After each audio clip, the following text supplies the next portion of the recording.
જો તમારે પણ કોઈ જરૂરી દવાઓ ખરીદવાની બાકી હોય તો આ સમાચાર તમારા માટે ખૂબ જ મહત્વના છે.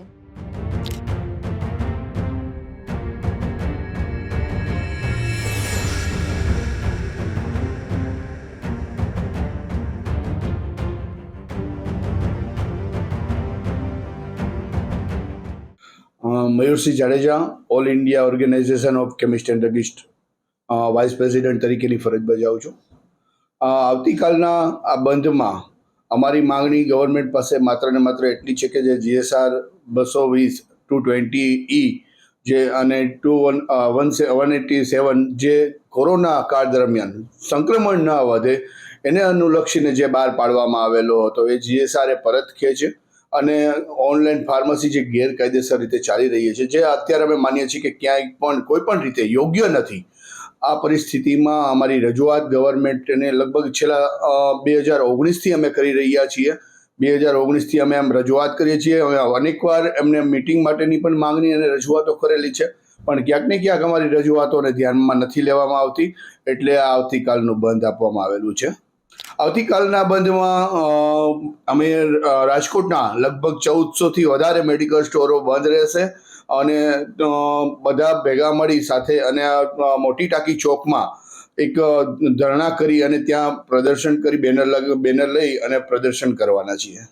ઓલ ઇન્ડિયામાં અમારા અનેક જગ્યાએ દરેક જગ્યાએ આમ જોઈએ તો આખા ઓલ ઇન્ડિયાના કેમિસ્ટો અમારી સાથે છે આ બંધમાં અને ઓલ ઇન્ડિયાની અનેક જગ્યાએ અમારા ત્યાં ધરણા થવાના છે, રેલીઓ પણ નીકળવાની છે અનેક જગ્યાએ અને ક્યાંક ગવર્મેન્ટને રજૂઆત કરવા માટે પણ જવાના છે.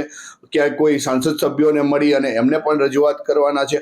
અલગ અલગ જે અમારા ડિસ્ટ્રિક્ટ વાઇઝ અને સ્ટેટ વાઇઝ અલગ અલગ બધી જગ્યાએ પ્રોગ્રામો કરવાના છીએ. સંપૂર્ણપણે બંધ રાખવામાં આવે છે. મેડિકલ સ્ટોર એકચ્યુઅલી અમારે ઇનિશિયલ કોમોડિટીમાં આવે છે, એટલે અમે રાજકોટની અંદર અમુક જગ્યાએ આપણા પેશન્ટોને પરેશાની ન થાય એના માટે થઈને અમુક જગ્યાએ મેડિકલ સ્ટોરો ઓપન રાખેલા છે, જેની માહિતી પણ આપના મીડિયા થ્રુ અમે લોકો સુધી પહોંચાડવાનો પ્રયત્ન કરીએ છીએ.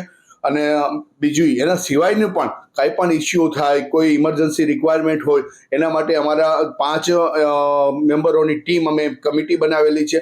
એ કમિટી કાલે આખો દિવસ એક્ટિવ રહેશે, જેથી કોઈ પણ પેશન્ટને ઇમરજન્સીમાં તકલીફ ઊભી ન થાય.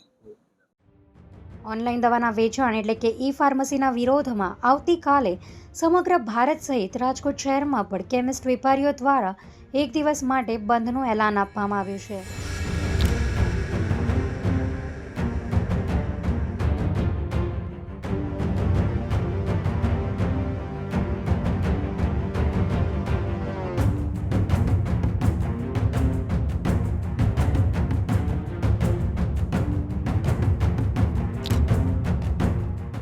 કેમિસ્ટ એસોસિએશનના આગેવાનો અને સ્થાનિક વેપારીઓનો આક્ષેપ છે કે ઓનલાઈન પ્લેટફોર્મ પર દવાઓના વેચાણમાં પૂરતી ચકાસણી કે નિયમોનું પાલન થતું નથી. યોગ્ય ડૉક્ટરના પ્રિસ્ક્રિપ્શન વગર જ ઓનલાઈન દવાઓ સહેલાઈથી ઉપલબ્ધ થઈ જતી હોવાથી નકલી અથવા ખોટી દવાઓ લોકો સુધી પહોંચવાનો મોટો ભય રહેલો છે, જે ગ્રાહકોના આરોગ્ય સાથે ગંભીર ચેડા સમાન છે. આ ઉપરાંત ઓનલાઈન કંપનીઓની અસમાન સ્પર્ધાના કારણે નાના અને સ્થાનિક મેડિકલ સ્ટોરના વેપાર પર પણ સીધી મનમાટી અસર પડી રહી છે. સત્યન પટેલ, ઉપપ્રમુખ the federation of Gujarat state chemist and druggist association. આવતીકાલે એટલે કે તારીખ 20 મે અને બુધવારના રોજ અમારું ઓલ ઇન્ડિયાનું association, all India organisation of chemist and druggist association દ્વારા એક દિવસનું પ્રતિક બંધ રાખવામાં આવેલ છે. મેઇન બંધનો ઉદ્દેશ્ય અવારનવાર સરકારશ્રીને રજૂઆત કરી છે. ઓનલાઈન ફાર્મસી અને બિગ કોર્પોરેટર જે કહેવાય એના દ્વારા જે જંગી માત્રામાં ડિસ્કાઉન્ટ આપવામાં આવે છે, એ ડિસ્કાઉન્ટ સામેનો વિરોધ કરતા મેઇન વિરોધ એ છે કે ડિસ્કાઉન્ટની આડમાં જે ડુપ્લિકેટ અને સ્પ્યુરિયસ દવાઓનો ધંધો થઈ રહ્યો છે અને જ્યારે ઓલરેડી માર્જિન જ એટલું ન હોય અને વધુ માર્જિન વધુ ડિસ્કાઉન્ટ આપવામાં આવે તો એનો મતલબ એવો થયો કે ત્યાં એની પાછળ કાંઈક ને કાંઈક ખોટું થઈ રહ્યું છે, એ સ્વાભાવિક છે. અને અવારનવાર સરકારશ્રી દ્વારા ઓનલાઈન ફાર્મસી દ્વારા ડુપ્લિકેટ જે દવાઓનું વિતરણ થાય છે એનો જથ્થો માતબર પ્રમાણમાં પકડાયેલો છે, જે આપણા દેશ બાંધવો અને ભારતના નાગરિકો માટે જે ખરેખર બહુ જ ખરાબ વસ્તુ કહેવાય. કારણ કે દવા છે એ આપણા સ્વાસ્થ્ય સાથે સંકળાયેલી હોય અને ડુપ્લિકેટ અંદર જાય ત્યારે એ સ્વાસ્થ્ય સાથે ચેડા થઈ રહ્યા છે.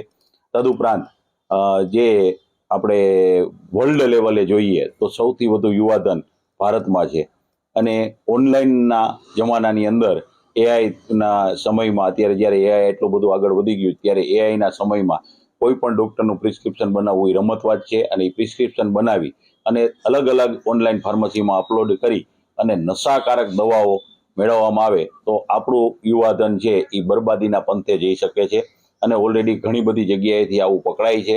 એટલા માટે થઈને અમારો ખાસ અમારા હિત કરતાંય જ્યારે દેશના હિતની આવે પ્રાથમિકતા આપવાની વાત આવે ત્યારે આ જે ગંભીરતા જે છે જે ભવિષ્યની અંદર બહુ ખરાબ રીતે આપણા દેશને નુકસાન કરી શકે છે.